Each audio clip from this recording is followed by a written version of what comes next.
So I want to talk about insulin again today, because insulin is the hormone of fat storage, right? So when we eat, insulin rises and we store fat. And when we have two forms of energy in our body, right? We've got fat and we've got sugar. Now, when we consume carbohydrates, those carbohydrates in our body get turned into glycogen, and that glycogen it goes into the liver as chains of glucose. And you can think of that glycogen as a fridge. Now, we can only store so much sugar. We can only store so much glycogen. And once our glycogen stores are maxed out, I've read, let's say less than 500 grams for our skeletal muscle and maybe 100 in our liver. Once we've maxed that out, our liver will start to produce lipids, so fat.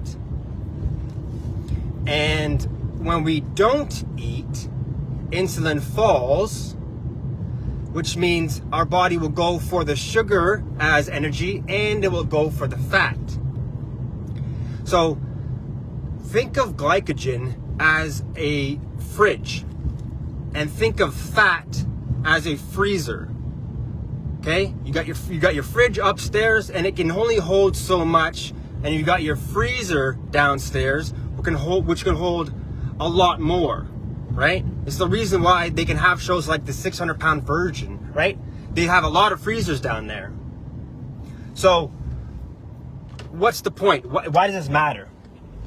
It's important because insulin limits lipolysis. Insulin limits fat burning, which means if you never empty the fridge, you never gain access to the freezer, which means you never get into the fat. And you're like, well, what if I just limit my intake of food? Well, your body's not dumb and you won't starve to death. It'll just limit the output of energy. It's the reason why the world record for fasting is over 300 days. So the message again is insulin. If you can't control insulin, you will never access your freezer, which means you will never access the fat. All right, I hope that helps, and I'll talk to you tomorrow.